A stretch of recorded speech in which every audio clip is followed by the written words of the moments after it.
नमस्कार किसान भाइयों बसंतकालीन गन्ना बुआई शुरू होने वाला है और इस समय जो किसानों के सामने सबसे बड़ी समस्या है वो है कि बीज का चुनाव किया जाए। कौन से बीज का ऐसा चुनाव किया जाए जिससे कि उत्पादन ज़्यादा लिया जाए। तो उसमें जो चुनाव करना होता है वो एक टेढ़ी खीर होता है। किसानों के सामने समस्या आ जाती है कि नए बीज का चुनाव कैसे किया जाए। तो यहाँ पर मैं 3 बीज ऐसे हैं जो फिलहाल किसान जिनकी बुआई कर रहा है तो इनको मैं ग्रेड दे करके बताऊँगा और ये भी बताऊँगा कि कौन से बीज की आप बुआई कर सकते हैं जिससे कि आप ज़्यादा फ़ायदा उठा सकते हैं, क्योंकि इनमें किसान भ्रमित है कि कौन से बीज की बुआई की जाए। तो मैं इनकी तीनों की खूबियां हैं और जो कमियां हैं वो सभी कुछ आपको बताने वाला हूं। तो फिर आप बड़ी आसानी के साथ बहुत ही आसान तरीके से ये चुनाव कर सकते हैं कि हमको कौन से बीज की बुआई करनी चाहिए बसंत काल में, ताकि आगे के लिए भी हमारा बीज हो जाए और जो वैरायटी 0238 में जो लाल सड़न रोग जैसे लगे हुए हैं और ये बिल्कुल पतन की कगार पर वैरायटी आ चुकी है, तो इससे भी छुटकारा मिल सके। तो ये सबसे बड़ी समस्या का समाधान मैं आपको आज की वीडियो में करने वाला हूँ। मेरे प्यारे किसान भाइयों, यदि अभी तक आपने A4 चैनल को सब्सक्राइब नहीं किया है तो कृपया करके इसे सब्सक्राइब कर दें। तो चलिए किसान भाइयों, मैं बारी बारी से 3 जो वैरायटी हैं, बहुत ही अच्छी वैरायटी हैं हालांकि, और इनकी जो मैं ग्रेड वाइज बताऊंगा कि कौन सा फर्स्ट नंबर पर है, कौन सा सेकंड नंबर पर है, कौन सा थर्ड नंबर पर है। इनकी कमियां और खूबियां मैं आपको बताने वाला हूं, तो फिर आप खुद निर्णय ले सकते हैं। किसान भाइयों, सबसे पहले हम यहाँ पर वैरायटी लेंगे 14201। ये लखनऊ से ईजाद की हुई वैरायटी है, उत्तर प्रदेश की है। और इसके जो गन्ने की मैं विशेषता बताऊं, क्योंकि जिन्होंने इसके ईजाद किया है वो तो इसकी बहुत ज़्यादा तारीफ़ करते हैं, कहते हैं कि ऐसा तो गन्ना आज तक आया ही नहीं। 0238 वैरायटी से भी ये बहुत अच्छी है, लेकिन ऐसा कुछ भी नहीं है। ये जो वैरायटी है इसका जो गन्ना है वो हार्ड है। इसकी जो पोरियां हैं वो थोड़ा छोटी हैं, एवरेज से छोटी पोरी कही जाएंगी। गन्ने की जो हाइट है वो कम है।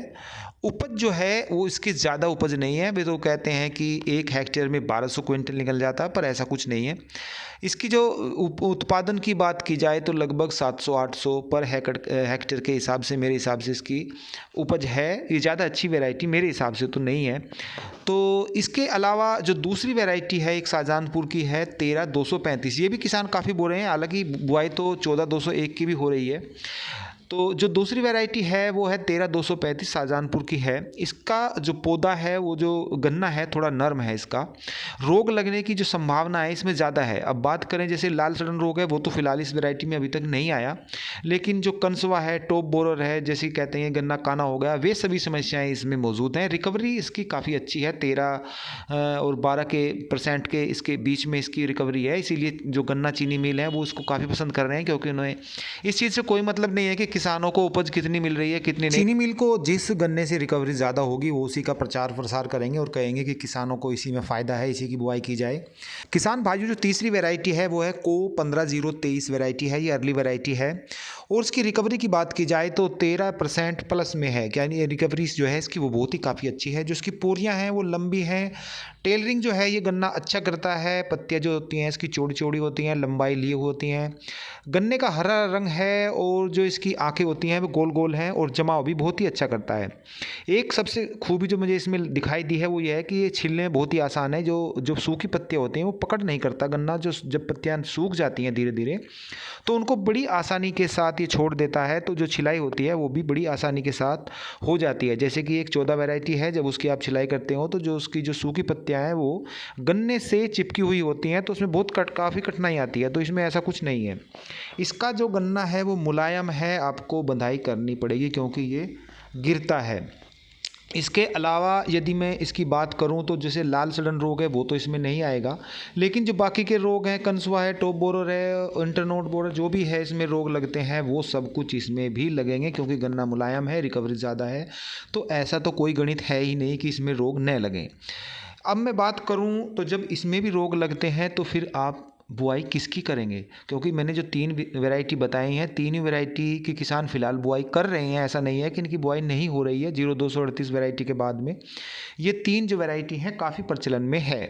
तो मेरा मानना है कि इन तीनों में से फिर भी को 15023 वैरायटी काफ़ी अच्छी है। लेकिन यदि इसकी तुलना आप 0238 से करेंगे तो ऐसा नहीं है, क्योंकि 0238 वैरायटी फिर भी अच्छी है। यदि इसमें रोग न लगें तो इसके मुकाबले की वैरायटी फ़िलहाल अभी तक नहीं आई है। मेरे कहने का साफ साफ मतलब ये है कि 0238 वैरायटी से ये अब भी नीचे ही है। तो जितनी भी वैरायटी अब तक आई हैं आपको मजबूरी में बुआई तो उनकी करनी पड़ेगी, लेकिन वो उसकी कोई भी वैरायटी जो फ़िलहाल है वो 0238 वैरायटी को मात नहीं देती।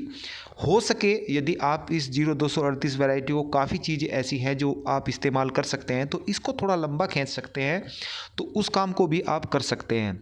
मेरा मानना है कि वैसे जो ज़मीन का हिसाब होता है और क्षेत्र का हिसाब होता है, वहाँ पर भी ये वैरायटी जो होती हैं थोड़ा अलग अलग अपनी उपज देती हैं, कहीं ज़्यादा दे देती हैं तो कहीं कम दे देती हैं। किसान भाइयों, मेरा मानना है कि यदि आप किसी भी नई वैरायटी की बुआई कर रहे हो तो ज़्यादा एरिया में बिल्कुल भी ना करें, क्योंकि ये एक रिस्की काम होता है, एक सट्टा लगाने जैसा होता है। यदि आपको लगता है कि ये वैरायटी अच्छी है, आपने यदि कम अपने प्लॉट पर यानी कि 1 बीघा या आधा बीघा पे लगाया है और आपको लग रहा है कि रिजल्ट अच्छा दे रही है, तो आप अगले साल उसका जो बुआई है वो ज़्यादा कर सकते हैं। और उसी हिसाब से आप, यदि आपको लगता है कि ये किसी काम की नहीं है, तो आप उसको ख़त्म भी कर सकते हैं, तो आपको नुकसान ज़्यादा नहीं होगा। आप यदि इन चीज़ों का ध्यान रखते हैं तो आपको लाभ ही लाभ होगा, वरना आपको नुकसान उठाना पड़ सकता है। फिर मिलते हैं, तब तक के लिए सभी किसान भाइयों को नमस्कार।